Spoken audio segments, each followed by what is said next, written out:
Taw risposta ser jiġi mwassal bl-isbaħ xewqat ta' Beauty Wisdom, il-Katalan, Game Breaker u Your Beauty Essence.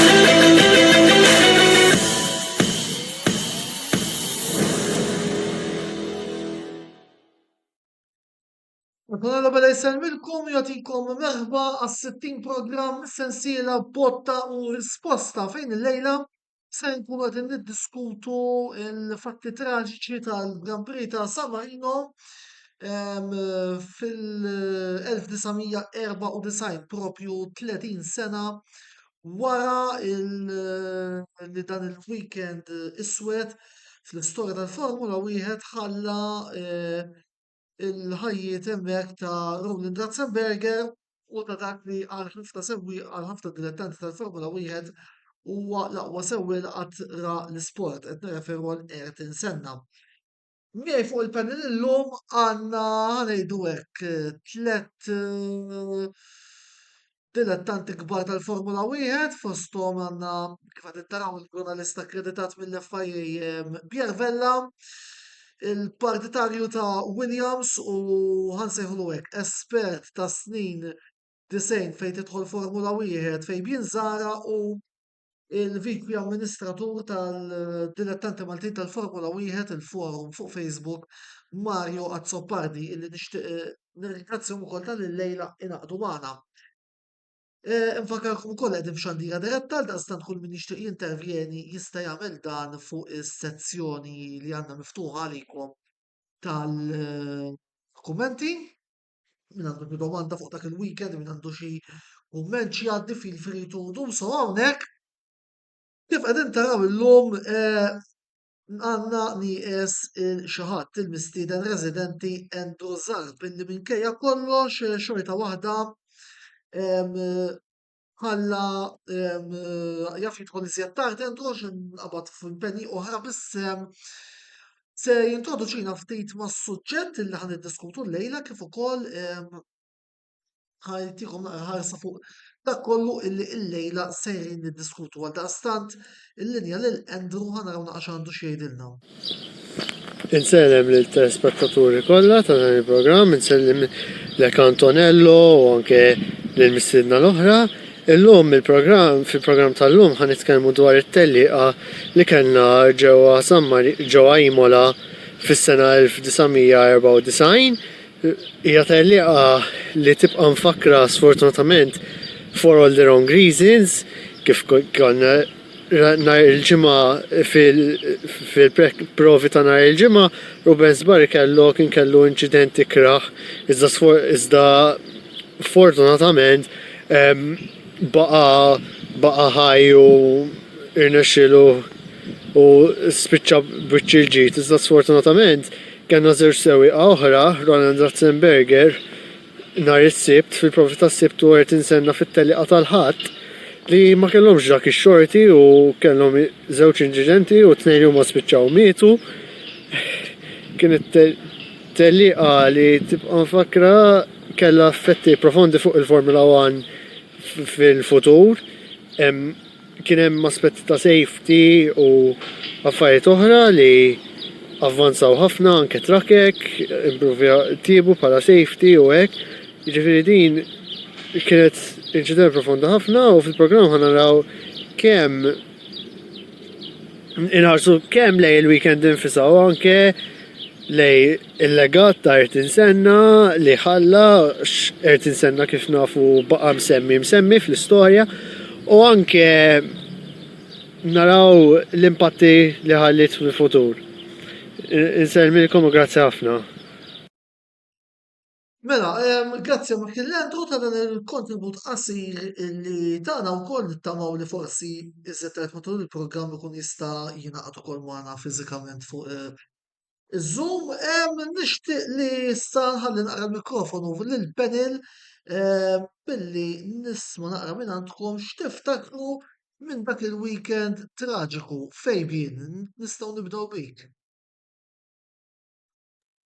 Iva, niftakar li kien hemm ħafna inċidenti u spins matul il-weekend kollu, mill-ġimgħa fl-ewwel sessjoni ta' qualifying session, l-ewwel qualifying session u kien hemm l-inċident ta' Barrichello, dak iż-żmien kien ikun hemm forsi trasportaturi iktar żgħar minna. Dak iż-żmien kien ikun hemm żewġ sessjoni ta' kwalifikazzjoni, waħda l-ġimgħa u waħda s-sibt, u mbagħad kien jittieħed l-aħjar ħin minnhom it-tnejn biex għall-grid tal-ħadd. U niftakar li kien hemm l-inċident ta' Barrichello il-ġimgħa bil-Jordan kien inċident kra ħafna fejn kien kellu xi cut lip u weġġa' mnieħru u jdeh u ovvjament ma saqx is-sibt, u mbagħad kien hemm l-inċident ta' Ratzenberger il-ħadd li kulħadd kien in disbelief li speċi affarijiet li kien ilu ma jiġru.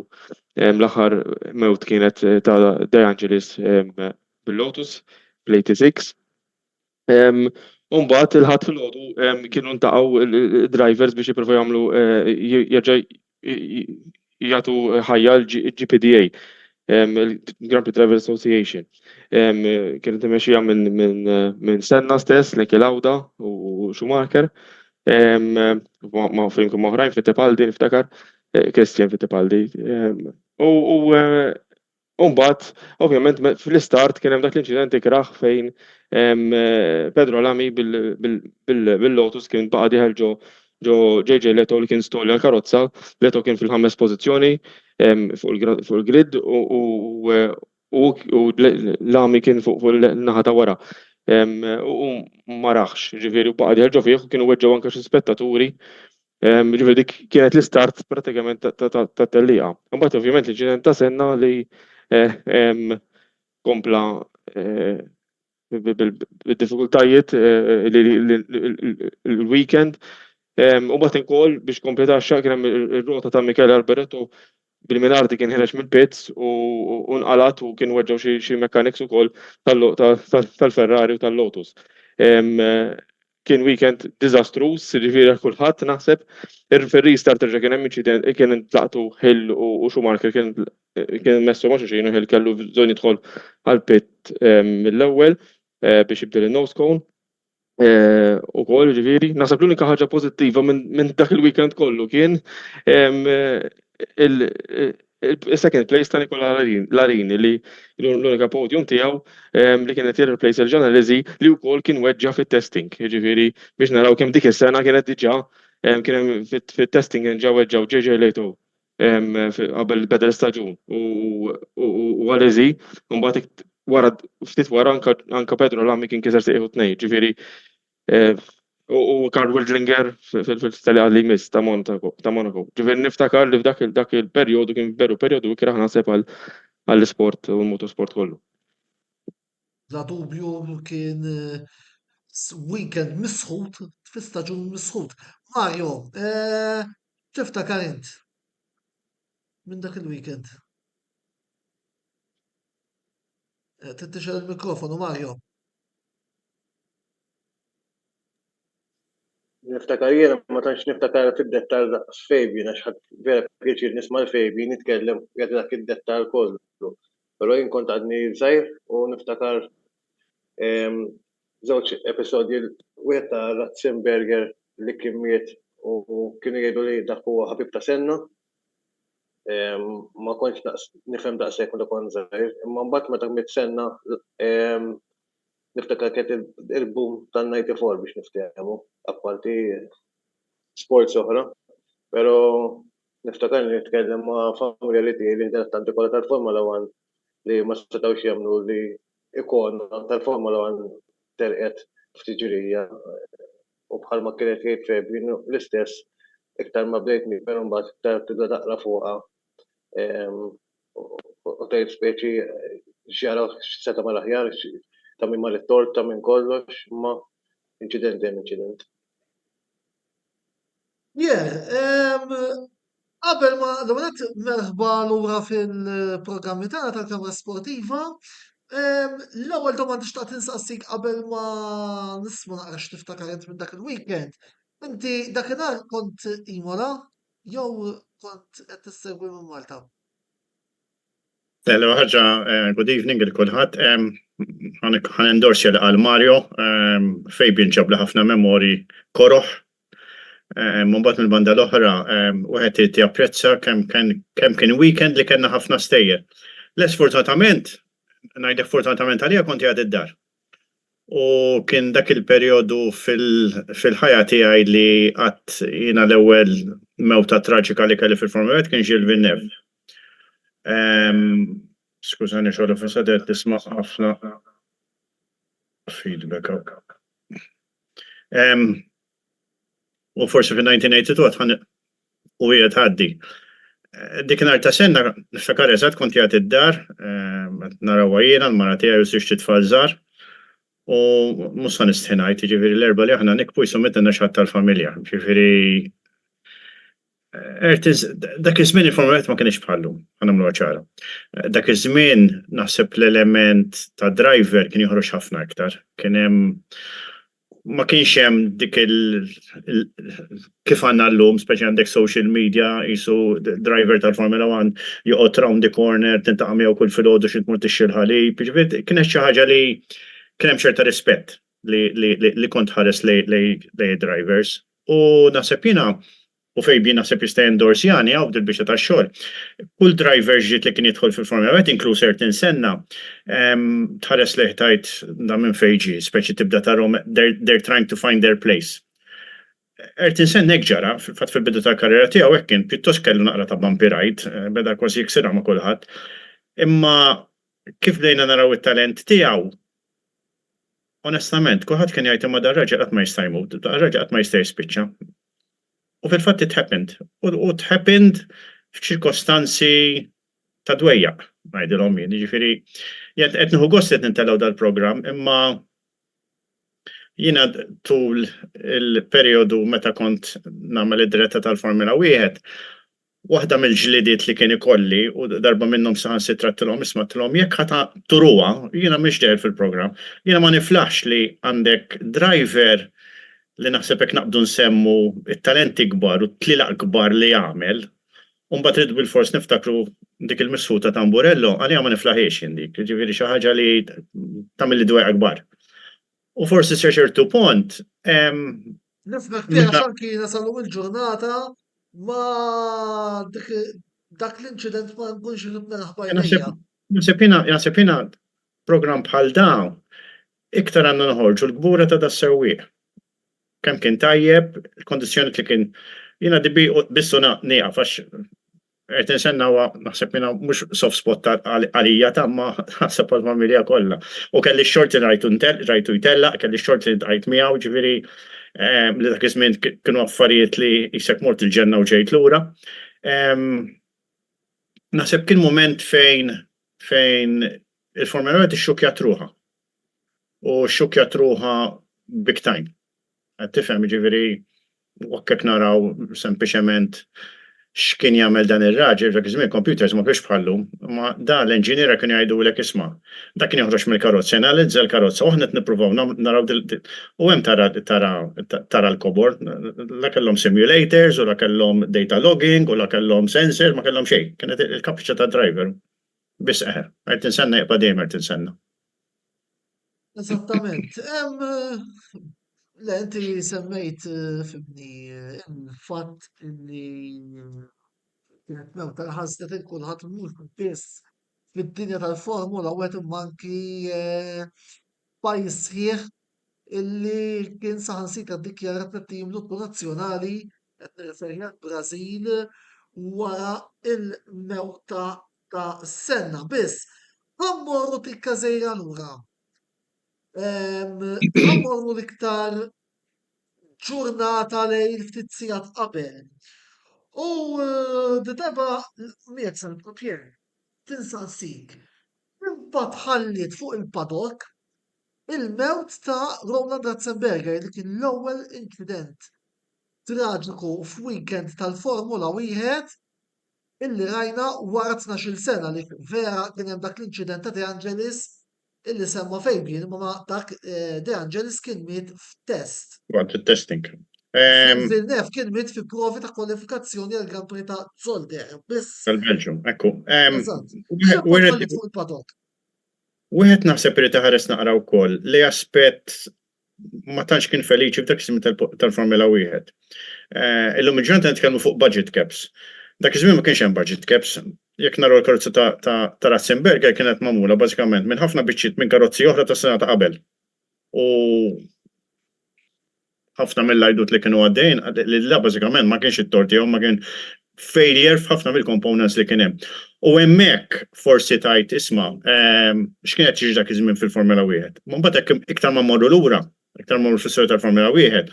Niftakar il-korsa tal-Formula Wieħed ma kienux jiġu fil-ġili ġew transit, żarmati, toħroġ fuq it-trek u tuħu parti fit-tellieqa. Għaliex għax iktar mevolvew l-affarijiet, jiġifieri iktar żied il-periklu.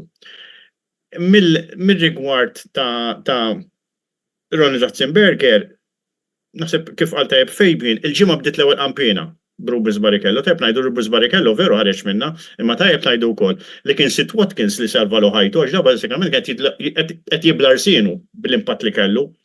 U hemmhekk kien l-ewwel naħseb skossjatura. Jiena l-accident ta' Ayrton Senna rajtu biss daqs kemm impressjonajt ruħi. Meta rajt il-ħabta ta' Ronald Ratzenberger u mit-tarf tal-visor letteralment der id-demm, naħseb kienet waħda mill-iktar affarijiet tal-biża li qatt rajt f'omri.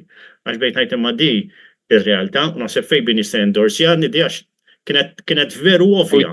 U jtuħ il-CPR fuq track. Eżattament. U anke f'ta' Senna kien hemm ġifieri għadira dem taħtu ġifieri għalaħ biex ma ħadu helikopter, kien hemm għadira dem fil-karozza ġifieri.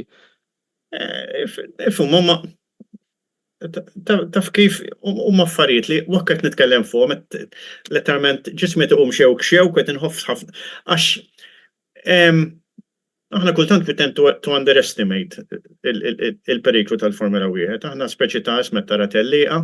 Jiena dejjem l-esperjenza li kelli ġo korsa Formula għamilt 5 laps ma' Fernando Alonso.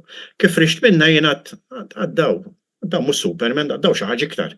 Ġifieri aħna kultant we take these things for granted kważi iktar naraw min ħajħabat ma' dak u min ħajħabat ma' liħor għax dak waqaf ma' imma ifhimha il-fatt li mhux l-aqwa wieħed u l-ar wieħed naħseb hekk persuna għandu il-liċenzja biex korsa l-Formula Wieħed għandna nbaxxu rasna is-sekkejjed quddiem u jgħid wara l-ar driver li hemm.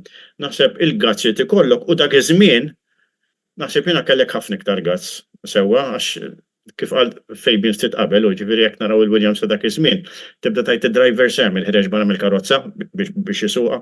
Ġifieri we have to applaud them u naħseb jiena mhux għandna għalfejn nitkellmu fuqhom daw, anzi kultant naħseb li ma nitkellmux biżżejjed. Anka tarom on board ta' dak iż-żmien u tarat on board tal-lum jistgħu jilbu l-PlayStation. Ġifieri tarom anke kif joħorġu wara jagħmlu 50 dawra, 60 dawra, 70 dawra. Joħorġu jisom kienu jilbu l-PlayStation u ħaġu Jisu għarex mix-xawer. Baj kienu jkunu ġiftakarina Nigel Mansell kienu jkunu jiflaħ jimxi.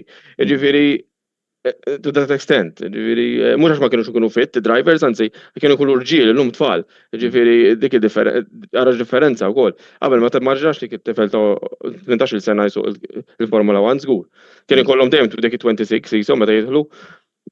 U niftakar David Coulthard kien daħal iżgħar u jgħidillu hemm użgħar imma kellu 23 u 24, ġifieri ma kienx ta' 18 sena laqqas. Illum ta' 25 sena kważi jsejħulhom xjuħ. Ġifieri dik id-differenza, però mbagħad tara l-kapaċità wkoll huwa kif jgħid Pier, il-karozzi ta' dak iż-żmien apparti li ma kienux safe bħal huma tal-lum, kienu very difficult to drive. Tal-lum naħseb jiena much easier to drive, ġifieri bit-teknoloġija kollha li għandhom. U kif dejna ngħidu qabel il-programm dik il-ħaġa li tafas buttuna u taqbis il-karozza qudiemek, ma nafx jien. Ma nafx hu.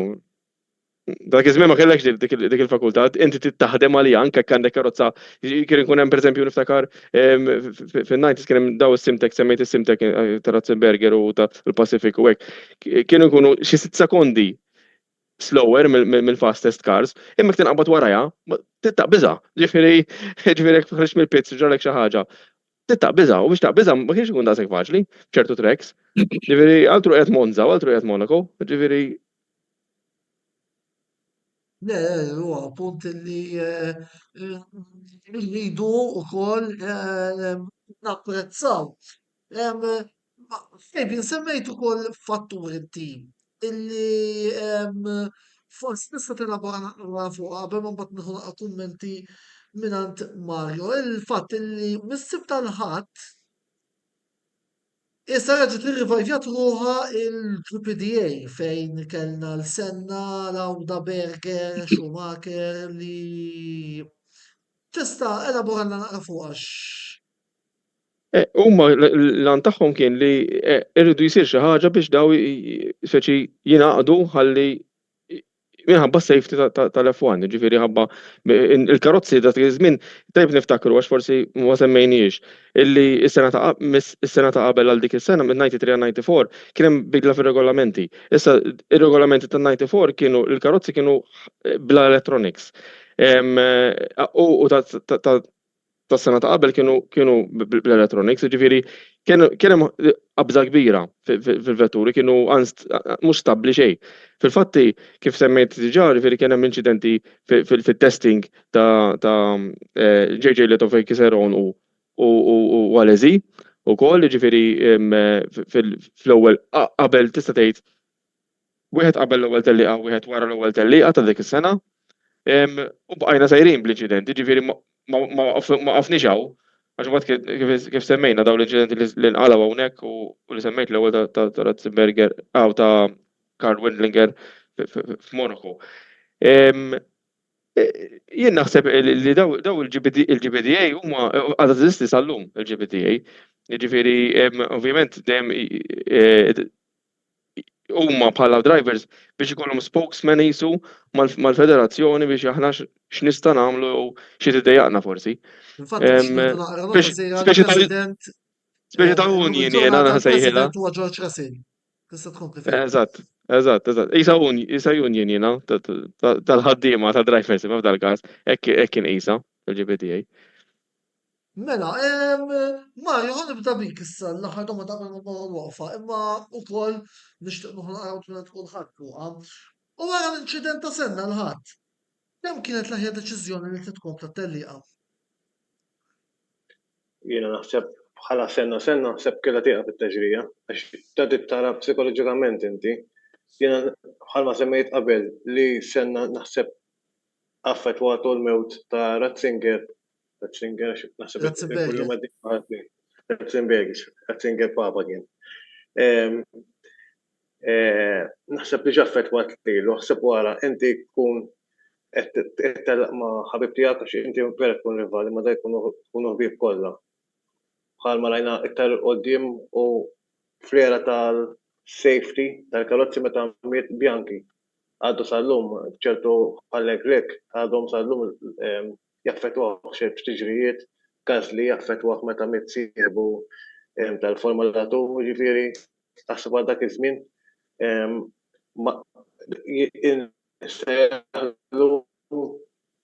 żmien mhux bħalhom illum tista' tiftaħ għal xi ħaġa u ħsib lajna, żmien kien hawn inqas ċertu affarijiet.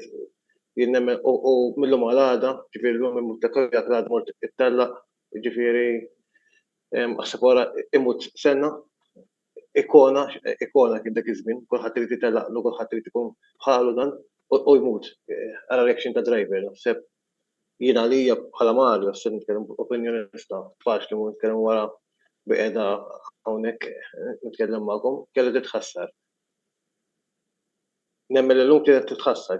Illum kieku 2024 ma sirx tiġrija. Anke hekk imut nemmnu ma se tiġi ħseb wara imut Senna. 100% illum il-ġurnata minn daqshekk ma ħanitkellmu fuq illum il-ġurnata żjed il-qudiem. Pier, taħseb? Jiena ma ngħidx li t-telliqa titħassar. Biex nirreferu għal GPDA kien hemm diversi polemiċi, ġifieri f'dak il-perjodu u hekk forsi mmorru ftit ta' snin ilu fejn meta drivers ollew naqra rashom Dak iż-żmien kellna Jean-Marie Barres, ġifieri kien naħseb wieħed mill-art dittatur li qatt kellha il-Formula 1 fit-tmexxija tagħha. Jekk mhux l wieħed. Da x'kien Però qal- Pier x'kien kien għandhom- għandu kemm laħaq Max Mosley dik is-sena kien għandu kemm laħaq Max Mosley ftit qabel. Ma kien naħseb għadhom volut b'Alestro. Kienu għadhom qed jirtu x'għamelu. Ġifieri niftakru ftit ta' snin qabel meta dara għal Senna, x'Ayrton Senna ħanamluha ċara. Ayrton Senna qatt ma kellu xi ħbieb, ta' ġifieri aħna kull ma nisimgħu xi-rivalità ma ġifieri mill-lat ta' drivers u anke mill-lat tal-management, ta' ġifieri ħanamluha ċara di ġifieri kien hemm drabi jekk fl-istess team inħoloq inkobu. Imma dil-biċċa ġodda Driver Association kif qal tajjeb Fabian di sa l-union tagħhom. Biss kemm 4 ilu Domenika l-istess għal isma' għalhekk xi ħadd qed jiddejja għax ma jxemmel 24 tellieqa mid-drivers jista' ma jħux parti ta' hemm ħaj replace'hom. Jiġifieri aħna din nitkellmu 2024, hemmhekk qed nitkellmu 1994, jiġifieri nitkellmu 30 sena ilu, dak iż-żmien ukoll ta' jiġifieri ara ma taħsibx xi ħadd kien ħajja dak iż-żmien. Xorta kien moħħhom fir-rights kemm ħajdaħlu, x'kemm ħajdaħlu mis-circuit, kemm ħajdaħlu mit-trek, issa hekk driver għall-argument miet. Ma tarax inti li ħan ikkanċella t-tellija biex nitlef is-satellita rajsu ħaġa oħra. Jiena kelli naqra x'naqsam meta kellna l-biċċa xogħol konna nagħtu diretta minn Malta, meta kont nisma' l-flejjes li konna nħallsu biċċa gżira, kien jaqbadni d-daħ. Eventwalment bdejt ninvolvi ruħi naqra inħabba it-treks xaħalsu. Jekk tara treks illum il-ġurnata xaħalsu sempliċement biex jihhostjaw it-tellieqa, huma monti ta' barra minn hawn. Iġvinti taħseb hekk ħajmu driver xi ħadd ħajħabbel għajnu sorita u ħajgħidu ħanitlef dawk il-flejjes kollha rrid nirrifondihom għax midda ma tarax. Issa mbagħad mill-banda l-oħra ħalli nkunu naqra eżatti. L-aħbar li senna mietet ħarġet wara tellieqa. Sewwa, ġifieri ħafna mid-drivers bdew saqsu wakka minn l-ewwel wieħed Gerard Berger bda jsaqsu għalhom isma' le qalu le all right. Fejn minra il-filmat. Sewwa naħseb kulħadd għamel 1 and 1 for dak il-ħin. Ġifieri l-impatt kien wieħed krudili immens. Sewwa. U mbagħad inħolqu ħafna affarijiet li tefgħu naqra dellikra isma' l-onboard computer domna ma sibnieh u mbagħad sibnieh imħassar. Il-helmet ta' Senna sparixxa u reġa' ġie. Kien hemm ħafna affarijiet li biss mbagħad jiena nemmen fid-destin. Naħseb dal-aħħar bdew iduru ħafna ritratti ta' Ayrton Senna fil-karozza qabel ma telaq. Jiena kemm min nifwalew l-Ayrton Senna qatt ma rajt naf li rajt. Dik il-pożizzjoni tiegħu fil-karozza, dak il-body language tiegħu li beda jgħid jien x'qiegħed nagħmel hawn. Ġifieri temmen jew ma temmix fid-destin, naħseb huwa każ, huwa ċar li d-destin jeżista. Biss ngħidu li dan miet sempliċement inħabba biċċa ħadida li kieku laqtet il-helmet forsi ġiex ċentimetri l fuq, kien joħroġ mill-karozza Ayrton Senna tgħidli ġarek. It just had to happen. Mela, semmu l-ewwel waqfa ta' reklami, ibqgħu magħna għaliex daħlu xi messaġġi illum kull ser naqraw u ser inkomplu wkoll niddiskutu diversi argumenti relatati ma' dawn il-fatti traġiċi illi ġraw bħal dawn iż-żminijiet 30 sena ilu. Bqgħu magħna 3 minuti ta' waqfa u nerġgħu nidħlu lura.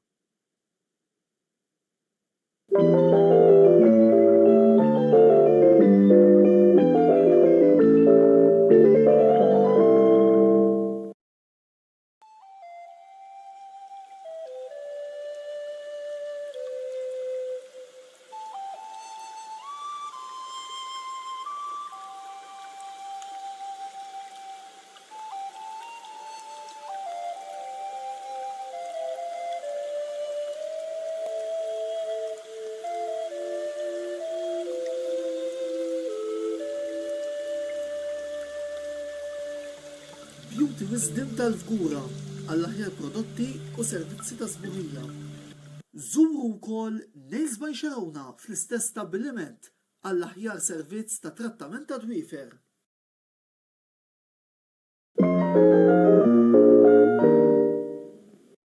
Wasal eluq żmien ommok, missierek, jew xi ħadd minn tal-familja, għandek xi okkażjoni jew xi attività mal-ħbieb u trid issib restorant tajjeb b'ikel ġenwin u prezzijiet qalbu ta' kulħadd, post wieħed għandek issib El Katalan tax-Xajra fejn issib għażla vasta ta' pizza, pasta, grills u għaġin f'atmosfera b'element familjari.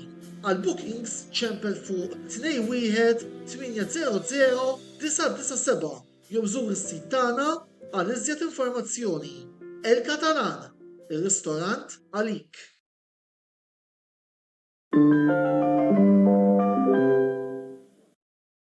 Wasal iż-żmien mistenni minn ħafna dilettanti tal-futbol, iż-żmien li naqdu l-album tal-kampjonati Ewropej UEFA Euro 2024 se jkollna fil-Ġermanja fis-sajf li ġej.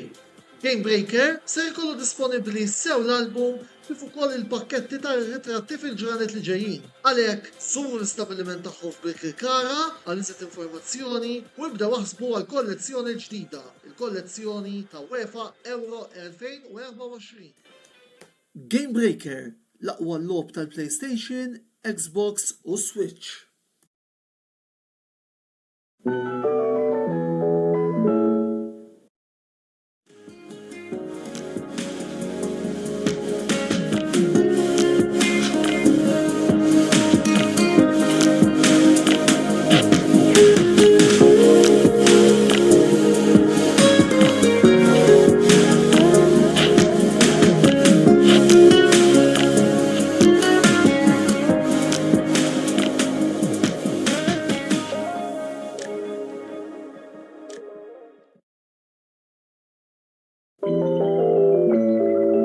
Għandi l-internet qed jilgħab, tipprova nitfhem minnha mhux qed nagħmel.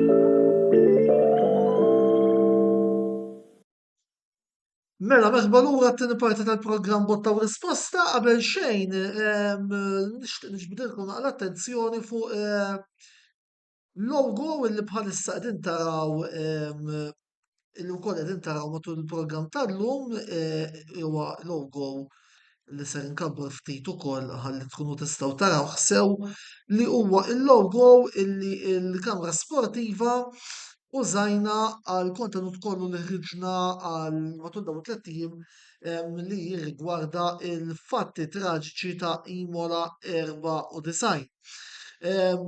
Ovvjament nixtieq nirringrazzjaw mill-ġdid lid-diżinjatur tagħna l-Dejan Debrincat ta' dan il-logo eċċellenti illi għamlilna u li wkoll qiegħed jakkumpanjana matul dawn it-tliet ijiem illi fihom fakkarna appuntu elu 30 sena minn dawn il-fatti traġiċi. Nibdew naqraw fil-messaġġi. Joseph Magri qed jgħidilna li l-ewwel ta' Mejju jibqa' dejjem jum ikraħ għalina dilettanti tal-Formula 1. Rene Baron qed jgħidilna li s-senna miet kif ħarġuh mill-karozza. U mbagħad qajjem punt li se jkun propju d-domanda li missilli għandna fuq l-aġenda tagħna llum. Nerġgħu naqra l-logo wkoll ħalli l-affarijiet ikunu sewwa. Mela, ma nafx hekk forsi hawn xi ħadd irid jgħid xi ħaġa fuq l-statement li ħareġ fir-rigward ta' Rene Baron illi senna miet kif ħarġuh mill-karozza.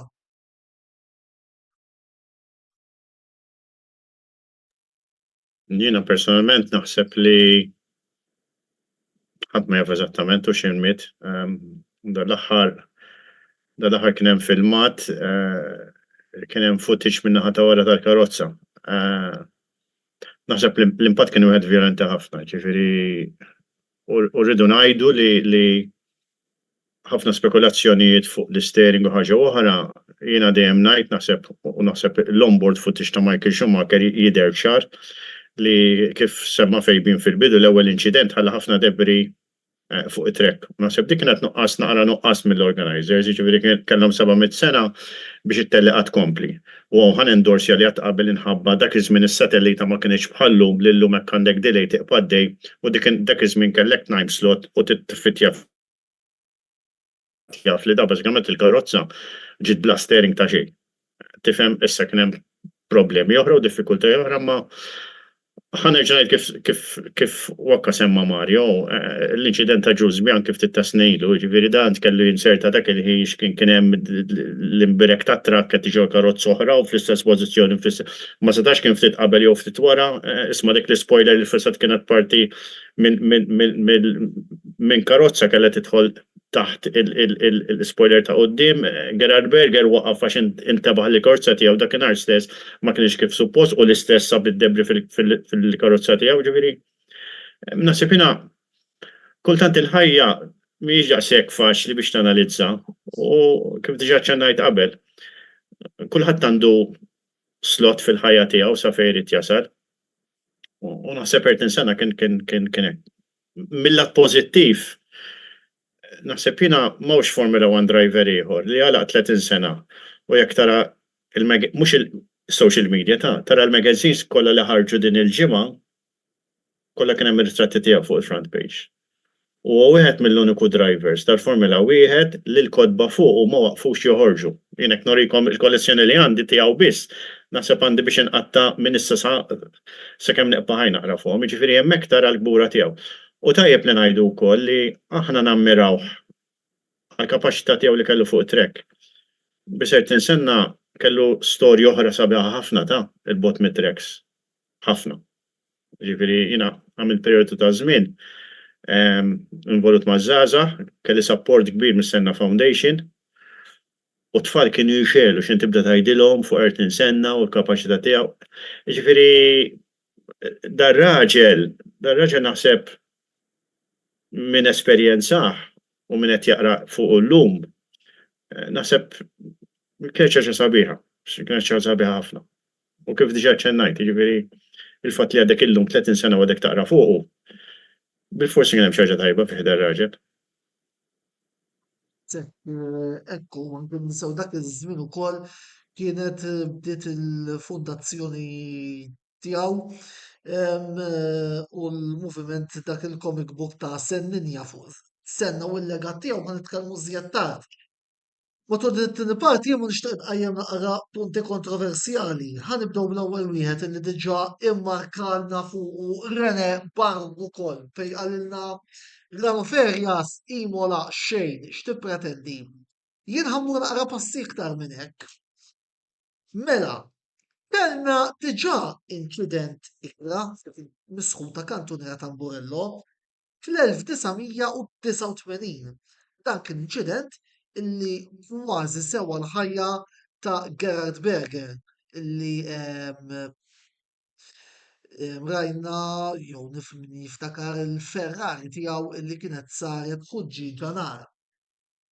Jiena inħoss illi mela rawx ġara 5 snin qabel l-stewards u l-direzzjoni ta' Trakkat Imola. Ma taħsbux li forsi ma sarux biżżejjed miżuri biex jitnaqsu r-riskji ta' inċidenti gravi f'dik iż-żona ta' Trakka. Il-fatt li diġà kellna inċident li kważi sewa ħajja ta' sewwieq 5 snin qabel. Jekk nista' nagħti kumment tiegħi. Jien mhux hekk biss ngħid dik il-kantuniera diġà Nelson Piquet fl-87 bil-Williams kien ħareġ fil-qualifying u ħabbat hemmhekk u spiċċa tilef fit-tellieqa. U minn dik inhar baqa' jbagħti konsegwenzi ta' diżiness. Fil-91 Alboreto l-istess f'xi provi dak żmien kien jagħmlu testing hemmhekk il-footwork u kien ħabat hemmhekk fl-istess punt u kienet ukoll ta' Berger fl-89 kif semmejt inti saret ħuġġiġa nar. Daw kollha naħseb kienu inċidenti gravi daqs ta' Senna. Tista' tgħid. Naħseb ta' Berger kien għar fil-verità għax ma daqqa qabad bil-ħajt kollox, ġifieri bil-ħaġiġ kollox. U għamel xi 15 seconds jew iktar f'dak in-nar unconscious, ġifieri però li tajjeb li forsi ngħidu huwa li hemmhekk veru seta' saru tires, ġifieri mal-barrier fl-opinjoni tiegħi biex ir-Grano Ferja anqas ikollha tire barrier. Però hemmhekk il-ħajt ma setax jiċċaqlaq minħabba li warajh hemm xi tip ta' river li ma jistax jagħmluh. Fil-fatti fin-95 meta sena wara kienu għamlu xiken. Tamburello xiken mbagħad minflok ħallewha kif kienet għax il-ħajt dak il-ħajt ma setax jiċċaqlaq. Jiġifieri però xi ħaġa seta' sar, jiġifieri għalmenu tire barriers kif ngħid, għalkemm meta inti toħroġ b'dak l-ispeed kif ħareġ Senna għal tire barriers xorta naħseb li kien jispiċċa ħażin, forsi ma kienx imut, jista' jagħti il-każ għax forsi l-biċċa ta' suspension kienet tidħol ġo tires, kif konna rajna f'Silverstone meta Schumacher ħareġ fi Stowe ħareġ dritt ġo tires, ġifieri dik l-opinjoni tiegħi, però wkoll xtaqt insemmi wkoll fil-punt ta' qabel illi f'dak is-sena jista' jkun fl-Imola mhux biss il-karozzi kellhom setup issue kif semmejt fil-bidunet. Forsi għax kien għadhom ma jafuhomx minħabba li kienu bidlu regolamenti u kienu very difficult to drive u kienu karozzi veru antipatki bir-regolamenti l-ġodda. Imma jista' jkun hemm ukoll chicane setups illi kienu ħażin f'Imola. Għaliex? Għax jekk tara l-spins li saru f'dak il-weekend, il-karozzi meta kienu jispinjaw fuq il-kerb kienu jisom jolew. Barrikello wieħed minnhom tar. Ħabat mal-dan qatt ma ngħid karozza ttir jien. Fimt, ftit qabel Barrichello kien hemm Oliver Beretta, l-istess bil-Larus kien spinja fuq ix-xiken u again qata mill-art hekk, ġifieri dar fl-arja. Ġifieri is-setup tax-xikens naħseb jiena ma kienx tajjeb, speċjalment f'ċertu partijiet ta' track, li dan seta' wkoll ħoloq damage lis-suspensions tal-karozzi li mbagħad ikollok konsegwenza aktar tard. Kif semma Pierre l-ewwel ukoll li Berger kellu xi problema bis-suspension mal-dan u sab a piece of metal fiha. Jiġifieri hemm ħafna affarijiet li ma jinkwadrawx. Jiġifieri mhux kemm sempliċement tgħid għax setgħu forsi dik ħadd ma' azzjoni fuq dik il-kurva, però fuq it-track kollha naħseb. Qed naraw fejn kien hemm mus inċidenti jiena semmejt daw il-prinċipali. Inti semmejt li tnejn oħra minuri sa ċertu punt, voldiri meta tara darba, tnejn, tlieta, u bad kif jgħid il-Malti. Mhux hekk hemm xi ħaġa ħażina. Nar jinħaraq. Ekku. Sorry, Mario. Le, go ahead, Pierre. Pierre, se nitkellem mhux problema. Le, Mario, go ahead. Okay. Le, rigward jiena tkun kemm insegwi l-Formula 1 l-iktar ħaġa li innotajt l-lum il-ġurnata barra l-krozzi huma safe. Anka l-ambjent ta' trekka qed isiru anka safe. Pereżempju, ħansemmi jiena fil-Kanada, il-Wall of Champions. Għafej Wall of Champions. Għalax dak il-speed kollu bum u titħoġġu fih u kulħadd l-lum imissu dak, għadha jmissu l-ieħor. Ma l-lum il-ġurnata anka pereżempju niftakar dal-punt kontatni kien Malezi, pereżempju kienet ix-xita qliel u beda jinstema' fuq ir-radio mhux nerġa' ntenni mhux ir-radio tal-lum il-ġurnata tkun taf x'inhu għaddej. Beda fuq ċertu radios beda jgħid wix-xita, qed tagħmel wix-xita beda sejjer Malezi. Spiċċa kellu inċident ikraħ u mbagħad għamlu red flag. M'għandek għalfejn ikun inċident biex tagħmel red flag. L-lum il-ġurnata iktar secure għal it-trekka qed nara ħajjena u iktar secure id-drivers u jieħdu feedback tagħhom. Issa bħalma semmejt l-ewwel ta' Jules Bianchi li mhux ħafna kien inċident u bħalma semma Pierre naqbel ħafna miegħu d-destin jekk ikun miktub għalik ma tistax iddawru, ġifieri dak kollox. Naħdi bħala security fuq. Ma qabel Naħseb però morna fuq minn estrem għal ieħor, ġifieri. Ejju għalhekk qed ngħid. Għalhekk qed lek kemm insegwi l-Formula 1 jiena kif da llum il-ġurnata jekk ħamlek boqqa xita bubħa jwaqqaflek, ġifieri. Safety car u red flag u. Ħajdek hekk minn naħa oħra mbagħad. Naħseb jiena fejn binsema xaġa tajba ħafna. Naħseb kieku kena naraw id-duell ta' Gilles Villeneuve u Didier Pironi u René Arnoux. Naħseb jiena tnejn li ma kienu jiġu skwalifikati mhux għat-telli imma l-kampjonat kollu. Biss fejn għamel punt interessanti ħafna u naħseb tajjeb li forsi għall-inqas dawk li milhom xi segwu l-Formula 1 daqshekk tajjeb li dak iż-żmien kien għaddej evolution kbira fil-kamp tal-Formula 1. F'sitta snin qabel kellna il-famużi active suspension, u mbagħad ibmenjaw, u mbagħad kellna l-active chassis, kien hemm ħafna affarijiet coming and going. U dak iż-żmien l-elettronika ma kienx bħallum. Jiġifieri kważi you charting new territory. Li kien hemm ħażin li semma tajjeb fejbi, li kien hemm ħażin fejn illum int għandek sinerġija għaliex għax għandek il-computer jissemilek ħafna xogħol bej jisma' l-performance tal-karozza u xed tistenna fuq it-trek, dak iż-żmien kienet ċaġa kompletament differenti. Konna naraw tliela, kontajt dax ġara bejn ssib tulħadd u għandha 7 tajers sarew xikejn u naraw dat tajers jintlaqtu jibdew itiru. Isma' kif hawnhekk kien hawn it-tajers il-ġimgħa u issa tneħħew. Jiġifieri kien hemm l-aspett ta' safety biex insejħu lek, kważi kien jagħtu każa. Jiġifieri li konna naraw accident b'saħħtu f'kull terliqa, kważi it was run of the mill. Jiġifieri hija tara ħabad dak u ħabad li oħra. Jiġifieri it was a case li things were escalating bit by bit. Ġifieri intu semmejtu t-tamburello, għaddejna naraw inċidenti ma kif għalta fej minn sta nagħmel ħanitfaħħom tgħidli ma setgħux nagħmlu xikejn kif għamlu fil-95 u komplew u eventwalment kien hemm drabi li qas bisrajna l-Formula 1 ġewwa Imola, imma mbagħad hekk noddu sejrin hekk. Mario semma il-Wall of Champions. Nitkellmu fuq Monte Carlo. Kemm rajna inċidenti korroħ ġew Monte Carlo, ma xorta baqgħu jsiru tliela hemmhekk, imma l-ewwel ġurnata. Isma, għandi l-Halo, għandi il-supporting thrust ta' ma' driver li daw bidlu l-kulur skont fejn qiegħed, jiġifieri dawn fejt la qabel ma konniex narawhom. Jiġifieri illum il-ġurnata jgħidulek isma' x'hekk taħbad il-karozza, ir-rota ma tinqalax minn posta. Jiena niftakar ftit ta' s-sena li għaddit jew sena qabel Alfa Romeo ġewwa Silverstone diħla l-straight daret tilat mal-wer u ħarex minn ġol karozzi jisu mhux u da, jiġifieri naħseb jien id-dubra kellu x'rasu tuġaw, jiġifieri hemmhekk tara kemm is-sigurtà qed hemm. Biss insommu ħaġa f'moħħna li inti meta tixxi biljett biex mur tara Grand Prix fuq wara jgħidlek motorsport is dangerous. Ma l-ewwel qed jgħidlek qed jagħmellek statement hemm, jiġifieri hekk qed jgħidha lili bħala spettatur. Mela allura issewwiq ġew korsa Formula 1 kemm jgħid f'periklu iktar.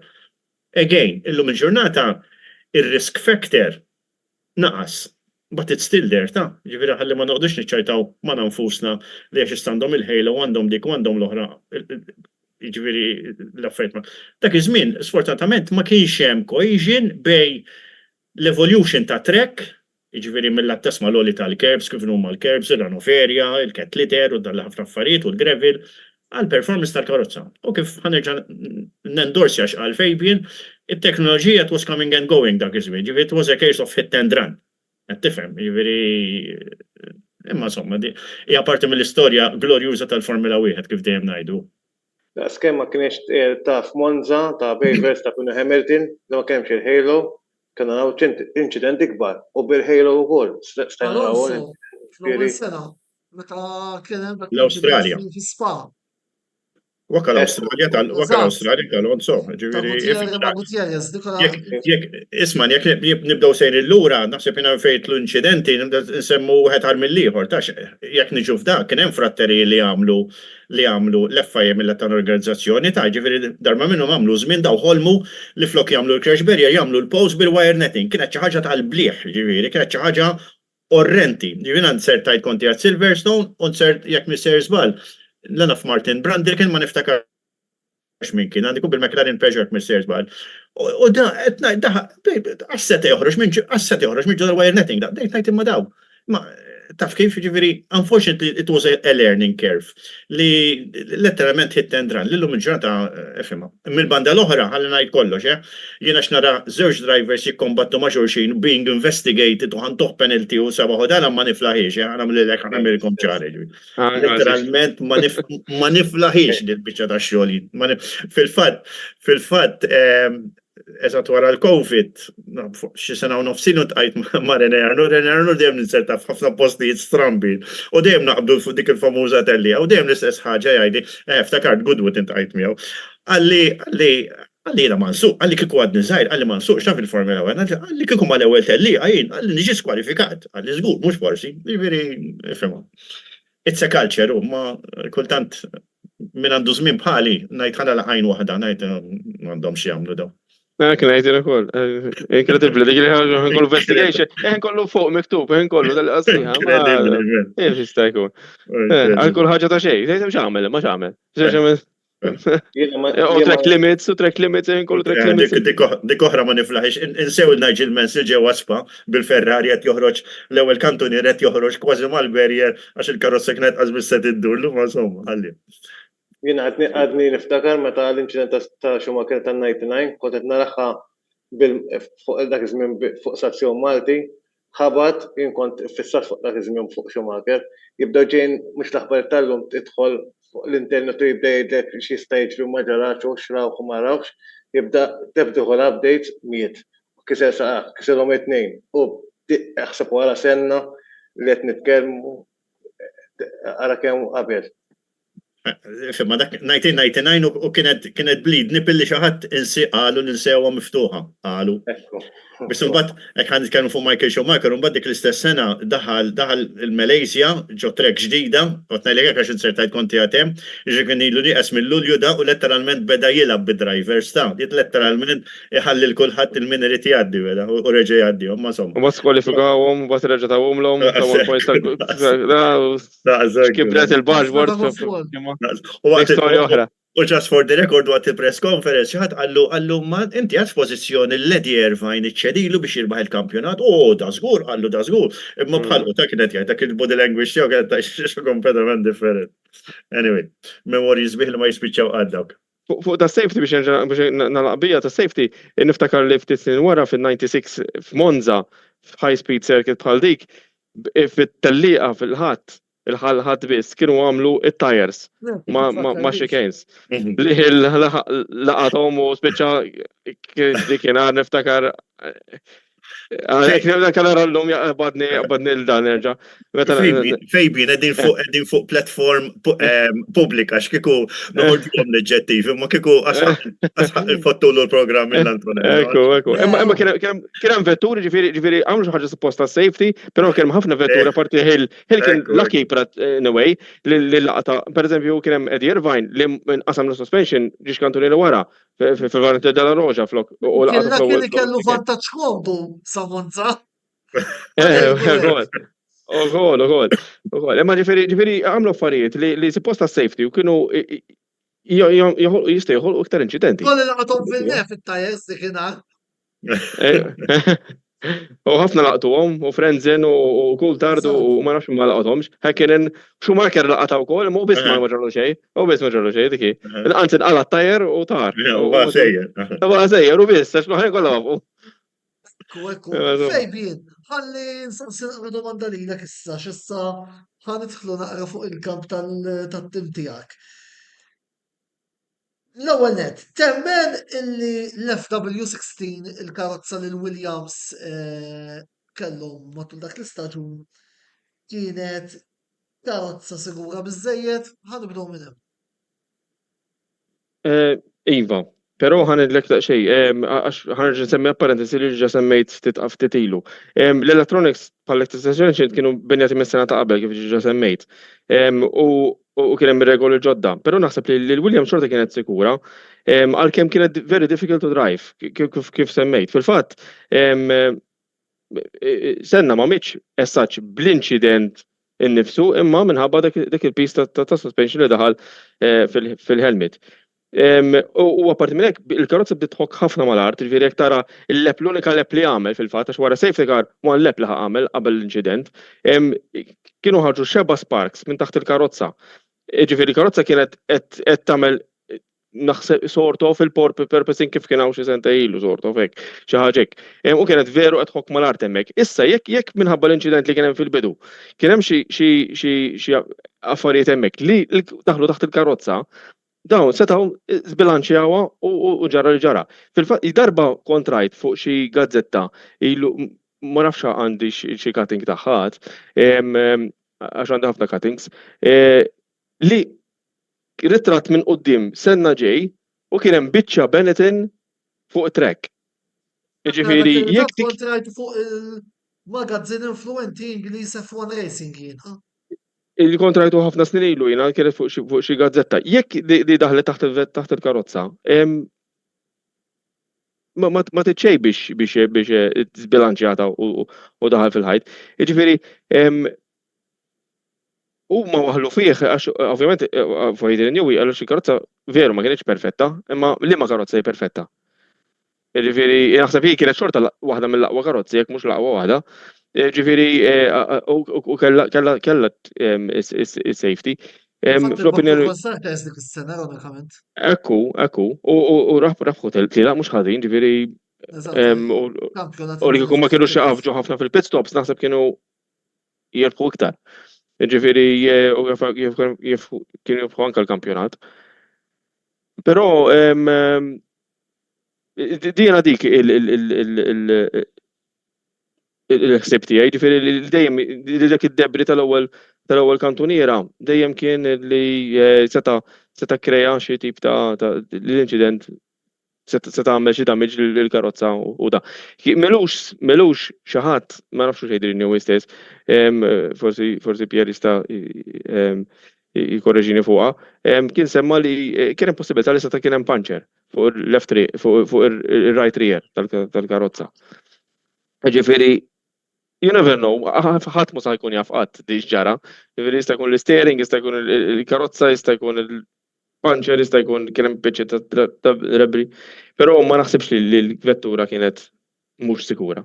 Imma min-naħa l-oħra kien hemm ħafna li bdew jippuntaw subajhom lejn id-diżinjatur Trinjui wara dak l-inċident, anki hemm majdut illi dana ma jistax jersaq lejn kien hemm majdut ħanejdu hekk għax li dan jekk jersaq lejn l-Italja se jkollu l-problemi. Ma kien hemm proċesso fis-97 u għandu rekordjak x'imkien kien hemm proċesso senna li kien sar fil-97 minn għalija għax Hill kien għadu kemm tispiċċa mal-Williams u kien taw ix-xhieda tagħhom ġifieri Hill, Frank Williams u anke l-istess Newey Patrick Head ġifieri u però ma kien ħareġ xejn ġew rilaxxati kienu dak iż-żmien. Insomma naqra parentesi li meta inti għandek dat tip ta' inċidenti il-liġi għandha dritt tinvestiga fuqha imma hemm ċerta priorities li at times they take time. Jiena ma naħsibx li fair. Ara Ronald Ratzenberger ngħidlek iva, ngħidlek hemmhekk ngħidlek bil-provi li kellu 3 kwarti mill-karozza ġej minn second hand u għalih minn fejn ġejjin. Biss naħseb jiena kif qal Fabian mill-onboard ta' Michael Schumacher, l-ewwel ħaġa ma rajna l-ebda brake mark da prova jnaqqas il-karozza. It-tieni ħaġa laqqas ir-roti ta' quddiem ma ċalqu, ġifieri jekk naraw l-onboard tiegħu, jiġifieri letteralment isu kważi ħażin u baqa' sejjer dritt. Imma jiġifieri moviment ta' ters ma kienx hemm. Jiġifieri jiena l-ipotezi tiegħi, jiġifieri għal mill-li qrajt li bil-forsi daħal xi ħaġa xi debri fuq taħt il-karozza kif qal tajjeb Fabian. Aħna llum il-ġurnata ngħidu fuq il-vertical oscillation u isma' x'id-DRS niżlek iswa ħaġa oħra. Jiġifieri dawn l-affarijiet kienu jeżistu kif tittas minn qabel kien hemm dawk li tisseħel minn igonna l-iskers li kienu jiżlu hekk mal-ġemm u letteralment il-karozza joħlu lek vacuum. Dak iż-żmien kienet jippruvaw jagħmlu electronic li dil-biċċa tax-xogħol. Jiġifieri jiena pjuttost jekk mhux nsolvi xejn ta' aħna hawnhekk qegħdin hawn biex niddiskutu. Imma naħseb pjuttost li jekk kelli nipponta naqra subajja ngħidlek isma' dal-ġen kollu biex terġa' tibda t-tellieqa għax ma rajx naqra x'kien hemm. U għaliex it-timmijiet ma ċċekkjawx il-karozzi kollha li kellhom li kienu involuti speċjalment fl-ewwel inċident. Issa mbagħad kien hemm il-fattur li kulħadd beda jsemmi għax isma' l-steering ma kienx komdu fuqu dik is-sena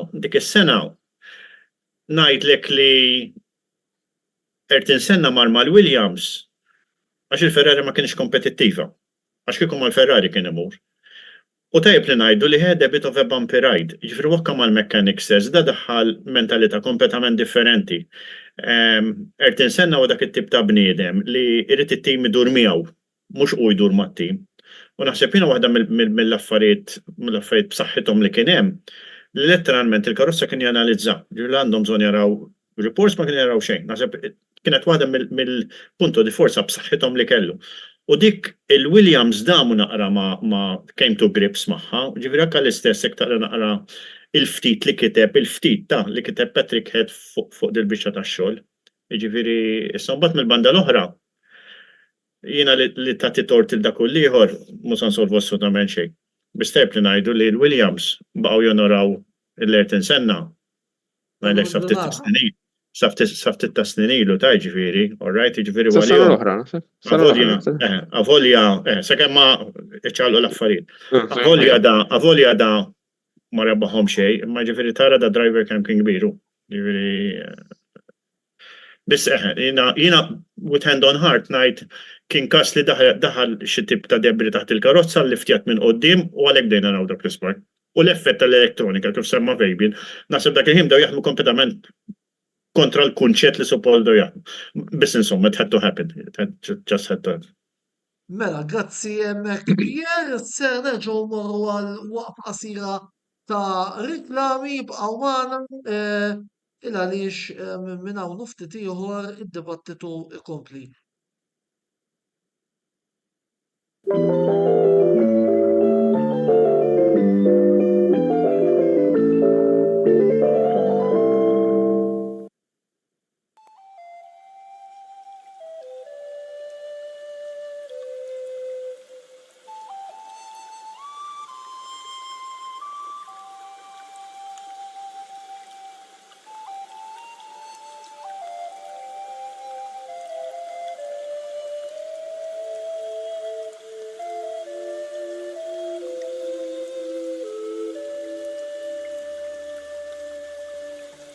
Beauty Wisdom tal-Fgura għall-aħjar prodotti u servizzi ta' sbuħija.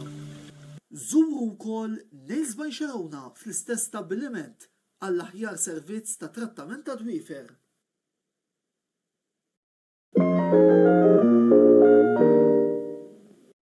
Wasal eluq żmien ommok, missierek, jew xi ħadd minn tal-familja, għandek xi okkażjoni jew xi attività mal-ħbieb u trid issib restorant tajjeb bikel ġenwin u prezzijiet qalbut ta' kulħadd, post wieħed għandek issib El-Katalan tax-Xajra fejn issib għażla vasta ta' pizza, pasta, grills u għaġin f'atmosfera b'element familjari.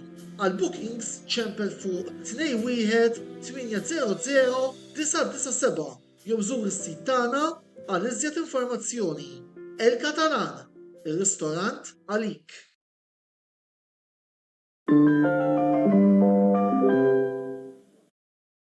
Wasal iż-żmien mistenni minn ħafna dilettanti tal-futbol, iż-żmien li naqdu l-album tal-Kampjonati Ewropej UEFA Euro 2024 se jkollna fil-Ġermanja fis-sajf li ġej.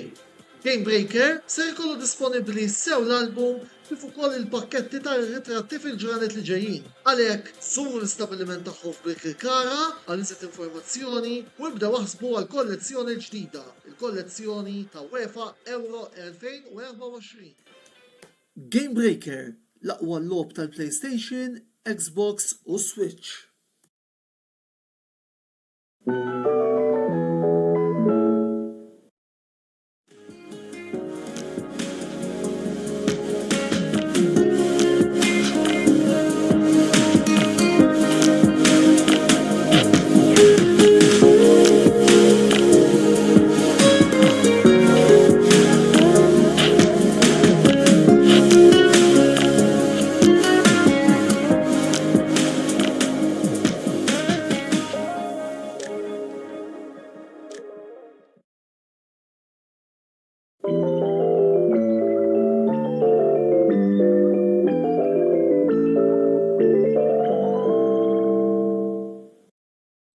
Merħba lura t-tielet parti tal-programm Botta u Risposta tal-lejla fejn flimkien miegħi Antonello Abela mal-ġurnalista akkreditat mal-FIA Pier Vella, partitarju ta' Williams u espert tal-Formula 1 Festnin Design fejn Zara u l-Viċi Amministratur tal-Forum Dilettanti Maltin tal-Formula 1 fuq Facebook qegħdin niddiskutu il-fatti traġiċi tal-Grand Prix ta' San Marino 1994 li ħallew il-ħajja ta' Ayrton Senna u Roland Ratzenberger fost l-oħrajn.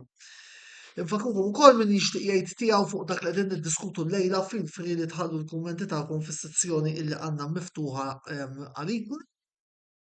U Stefan Karwan qed jgħidilna illi l-isti kienet problema ta' steering mill-lider li kien hemm fil-karozza ta' Senna rigward id-domanda l-oħra mhux is-sede opportun illum programm naqra iktar serju għal daqstant irridu nadattaw ruħna għal programm illi nkunu qegħdin inxandu Stefan ikun programm mod ieħor nkunu nistgħu nilbsu adattat għalih. Komanda sal-panel prattikament.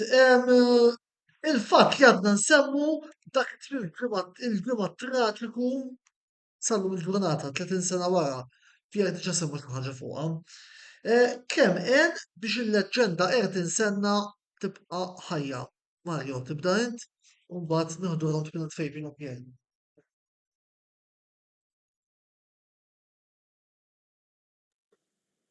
Le, bħala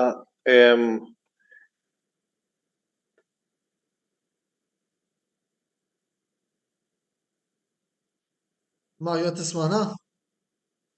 tafti Mela sa dan it-tant sakemm Mario jirranġa il-problemi tiegħu fejn. Nistgħu nibdew bik. Għalissa. Naħseb li Ayrton Senna kif semma Pierre qabel jibqa' fil-qlub ta' supporters tal-F1 anka ta' dawk li qatt ma raw itellaq jew ma laħqux kienu nuqqas twildu meta kien miet diġà. Naħseb illi dik il-ħaġa li tasal l-ewwel ta' Mejju u kull sena inti l-ewwel ħsieb tiegħek l-ewwel ta' Mejju imur huwa attaċċjat ma' Ayrton Senna naħseb illi turi kemm dan id-driver kien kbir u li din l-istorja sa ma tintesa' qatt. Ġifieri jiena personalment kontra dak li meta jgħid Pierre u anke inti jiena kull sena tista' tgħid tittelliqa nara ġifieri ta' bħal żmien tas-sena u qiegħda sa dak il-punt però ġeneralment qatt ma nkompli nara mbagħad ġifieri nieqaf hemmhekk. Però nħobb li niftakar li għalkemm hija xi ħaġa ta' dwejjaq u veru tħoss ċertu rabja u dwejjaq meta tara, però nħoss li hija kif taqbad tgħid ta' tribute għal Senna li bħala partitarju Williams nara dik it-tellieqa kull sena. Mela, Mario. All right, issa. Tajjeb. Għatalem biex nisma' sewwa. Lejna bħala Ayrton Senna l-iktar ħaġa li mmissja fi Ayrton Senna huwa l-ħaġa li kieku ma mitx, li kieku għamit bħalma jgħid Malti ġifieri kollox li kieku. Però l-affarijiet li għamel Senna li kieku ma mitx sar minnhom. Bħalma ngħidu pereżempju Schumacher, bħalma ngħidu leġġendi oħra Niki Lauda. Ġifieri dawk champions kif baqgħu, kif komplew bħajjithom, Damien Hill kif komplew bħajtu. Nemmen li leġġenda Senna huwa twin dak il-leġġendi tal-Formula 1, nemmen li kieku l-lum il-ġurnata kif nafu, bħalma nafu leġġendi oħra u koni oħra u nista' aspirazzjoni oħra ġo kamp ta' sports ieħor, l-lum il-ġurnata tgħid isma' jien segwejtu kont tifel niftakar għamel hekk u hekk ta' issa l-ħajja tiegħu kif forsi mar eżempju llum jgħix ġo vakanza mal-familja speċi hekk. Ġifieri min jaf kif kien jgħix, ġifieri.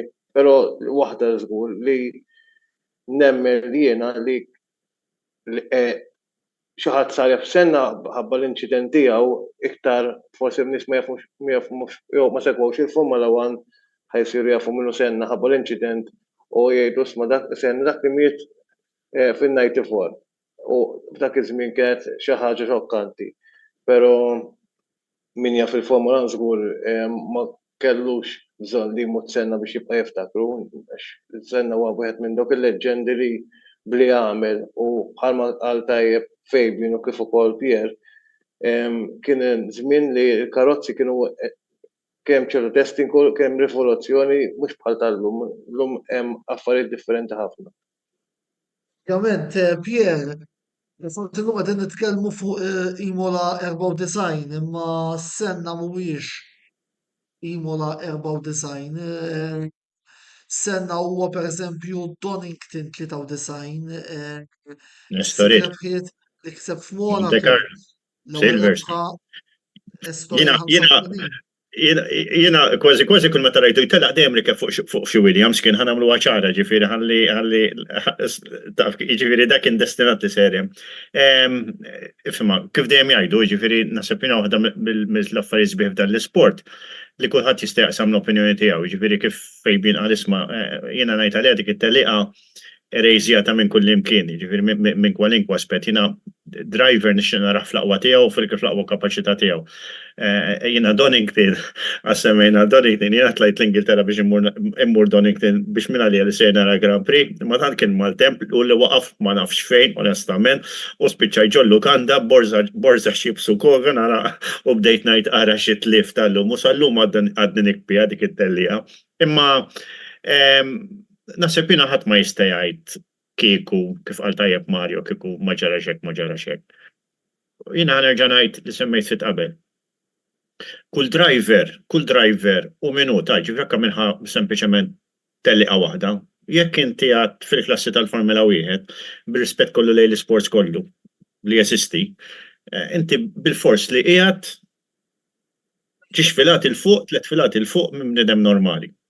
U jiena ħanerġa' ngħid personalment għax provajta u dekka tina mill 5 leb su tkissir kif jagħmel 35 leb, 54 leb ġottrex li.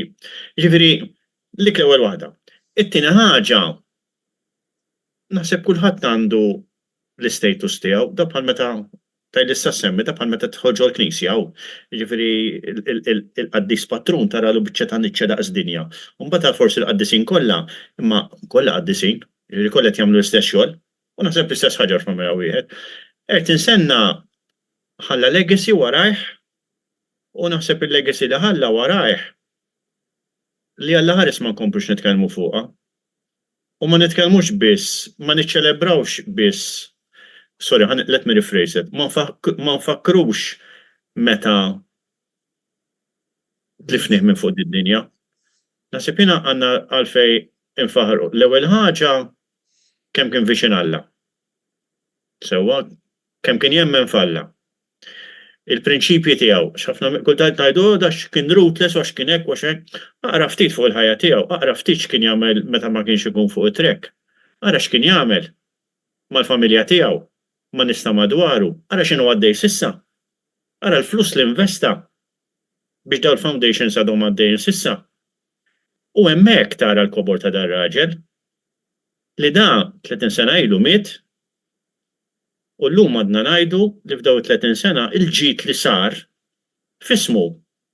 Jiena with hand on heart ngħidlek li mhux m'hawnx driver ieħor ta' ngħidlek m'hawn sportiv ieħor fid-dinja li għamel daqshekk ġid.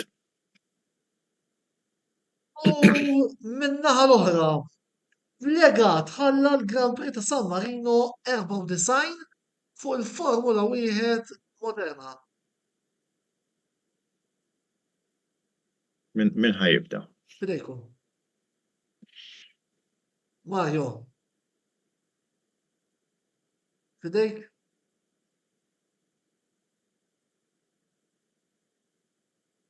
Mela. Mario, tixal il-mikrofonu. Għandek il-mikrofon magħluq, Mario. Ma tkom raġun, għax kull darba nafas il-buttuna biex nkun obbedjenti u ma nagħtx nagħmel story biex inkun niċċaqlaq. Allura qed fih ma rridx niġelu. Naħseb li iktar waħda mistoqsija triki li xib biex nkun sinċir miegħek Antonello. Għax ma xelt kif ħaqbad inweġġibilek il-mistoqsija, nkun sinċir xin taf kif jiena persuna quite straightforward. Ħala legat mill-Formula minn 1994 li hawnhekk naħseb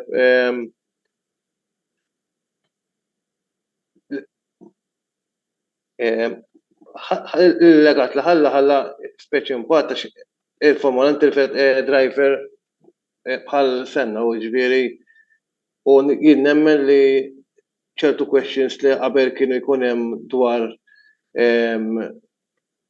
kemm bħalma kellna safety u hekk u kemm ħafna topics nemmen li se dak iż-żmien kienu jitkellmu forsi għamluhom iktar texju nemmen jiena. Ma nafx hekk mhux tewwiġbek sewwa ħankun sinċir miegħek għax l-iktar mistoqsija li naħseb triki u qed tisma' ħankun Irid inkun ċert kif inweġġibha. Jena naqbel ma l-qed jgħid Mario ġifieri dak il-tellieqa ħalliet impatt pożittiv fuq fejn jidħol safety għax minn dak iż-żmien law l-improvement saru ġifieri dik is-sena stess fil-Grand Prix tal-Kanada li kienet is-sitt tellieqa ġifieri tliet tillieq wara kienu anke bdew jitellaw il-cockpits kienu bdew jalquhom. Mhux ta' timijiet kollha, ġifieri suqas kienu obbligatorji, però kellhom isu iktar cover, pereżempju anke ir-rule changes, ġifieri baqgħu jinbidlu r-rules dejjem jippruvaw jirranġaw kemm jista' jkun għall-futur. U ġifieri ir-race directors u race management naħseb dejjem beda baqa' jibni fuq dikinhar. Pereżempju decisions ta' safety, pereżempju niftakru 11-il sena wara meta kien hemm it-tellieqa ta' Indianapolis, pereżempju ta' 2005 kemm ħadwa bis-serjetà li ma ħallhomx isuqu it-timijiet Michelin. Li forsi kien hemm politika oħra biex Schumacher irbaħ tellieqa ma dik storja oħra. Għax il-Michelin kienu offrulhom diversi proposti ma li ma ċċettawx. Però ġifieri naħseb li overall dik it-tellieqa tatna l-Formula 1 is-safety tal-Formula 1 li għandna llum. Sewwa wis, Pier biex nagħlqu. Jien naħseb li meta titkellmu fuq drivers, aħna ngħidu sma kemm kien tebda, imma wieħed irid iżomm naqra f'moħħu l-ambjent li kienu jtelqu fih. Semmejnija diġà, ġifieri suq karozza tal-Formula 1 illum hija ħafna iktar faċli mill-suq karozza ta' 1994. Ġifieri jiena meta inħares li World Champions kollha li hemm, jien ngħidlek kollu ma tajbin. Issa xogħod minnhom bħal Ayrton Senna forsi jispikka naqra iktar. Mill-att kif irnexxielu l-istorja tiegħu ikabbara naqra iktar. Ġifieri kultant World Champions niftakru fuqhom b'mod umoristiku. Isma' kien tkellmu fuq James Hunt u nitkellmu fuq Niki Lauda u toħloq dik it-bissima. Fuq Ayrton Senna ma toħloqx bissima, imma toħloq bissima ta' ċertu ferħ, ta' ċertu integrità. U naħseb jiena it would be very unfair li ngħid ismet inqabbel il-Michael Schumacher ma' Lewis Hamilton u Lewis Hamilton inqabblu ma' Max Verstappen u Max Verstappen inqabblu ma' Ayrton Senna għaliex għax huma drivers li kienu f'epoka. Jiena dejjem insemmi, kull meta ġib meta Michael Schumacher saq il-Ferrari ta' Patrick Tambay, l-istess ġewwa Imola kombinazzjoni għal kif ħareġ minna għal dawn ġiena kienu jsuqu il-karozza. Għasgu, għax il-karozza ta' Patrick Tambay kienet waħda minn dawk il-Rockets li naħseb jiena mhux trid tkun Superman biex suq. Ġifieri kull perjodu tal-Formula 1 hemm storja differenti. Issa tgħidli x'ħalla, kif qal tajjeb Fabian, it kick-started a process u wasalna s-safety f'kienu llum. Tajb ngħidu waħda mill-affarijiet li saru kienet li bdew tingħid il-wire netting beda jitla' u jdur bil-kontra.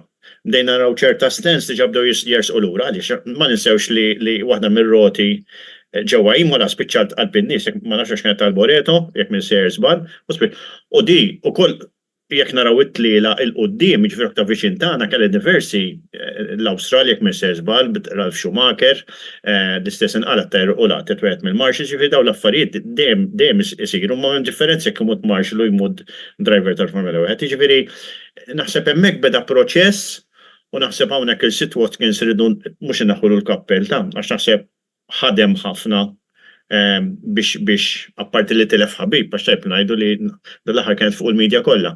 Il-kummenti li kien hemm bejnu u Ayrton Senna meta marru fuq l-inċident ta' Ron Ratzenberger, ġifieri kulħadd jisu ntabaħ li something was going to happen. Ġifieri biss again. Jekk inti għad dak it-tip ta' sport, ġifieri speċjalment u motorsport, hemm l-element ta' periklu, ġifieri da mhux jiena mort l-uffiċċju l-iktar ħataqbadni rasu tuġani u ħaġġi xpanu suġġejt id-dar, hemmhekk ħadd mur l-uffiċċju, hemm ċans li barra minn fuq kulħadd ma tiġix lura. Sfortunatament Ayrton Senna kien wieħed minnhom. Mela, grazzi il-Pier, Fejbin u Mario tal-programm interessanti li kellna l-lejla, grazzi u kol tmur l-sponsor stana, li huma Beauty Wisdom, il-Katalan, Game Breaker u Your Beauty Essence. Nħedġukom xtużaw il-prodotti tagħhom il li direttament tkun qegħdin tgħinu l-kamra sportiva tkompli tella kontenuti interessanti minn tista' ta' kuljum. Infakrukom ukoll li dan il-programm minn hawn ftit ieħor ser ikun qiegħed fuq il-YouTube channel tagħna daqstant tinsewx tidħlu hemmhekk. Tafsu subscribe ħalli ma titilfu xejn mill-kontenut kollu illi qegħdin noħorġu ukoll ta' kuljum. Il-programm li jmiss ser ikun għada fis-sitta ma' Lorjana Brinkat fejn fih ser nkunu qegħdin ngħidulkom ukoll l-announcer tagħna x'il-programmi ser ikollna għal matul tmiem il-ġimgħa li ġejt tmiem il-ġimgħa minni. Ser ikun ukoll il-Formula 1, il-Grand Prix ta' Miami, li fuq ħanitkellem nhar it-tnejn, mhux il-ħadd wara t-telli imma it-tnejn fil-għaxija waqt il-programm Mixo. Botta u risposta jirritorna nhar il-ħamis 16 ta' Mejju darba nibdew is-season roundups tal-futbol, nibdew bil-diviżjonijiet inferjuri Maltin u nibdew tilajn sakemm naslu għall-aħħar programm illi jkun fil-bidu ta' Ġunju. Sakemm nerġgħu niltaqgħu jiena m'għandi xejn ngħidilkom grazzi tal-lejla kontu magħna il-lejl tajjeb u narawkom fi programmi oħrajn. Ħdu ħsieb.